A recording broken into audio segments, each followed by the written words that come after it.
Last night, Alexander told his partner a story about a customer who called that day.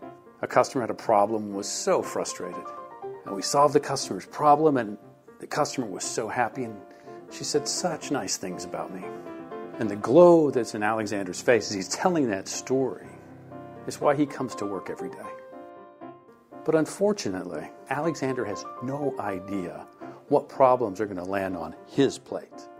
When he can't solve the problem, it's immensely frustrating because there's a customer there who's emotional and clearly has a need. And he feels uneasy about handing the call to someone who can help the problem because over his shoulder is a supervisor saying, "Don't transfer that call." And Alexander's thinking, but I need to transfer that call because I have to help this customer. So you have a problem with matchmaking. Most companies do. Of how do you get the right customers to Alexander so Alexander can have a day filled with magic moments that feel really good. Fortunately, AI can help. AI can understand what it is that Alexander is good at, the problems that he can solve and the problems that he isn't very good at solving.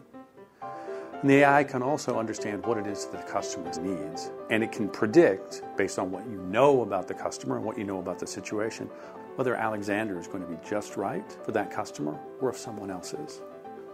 But knowing when that's the right match isn't enough.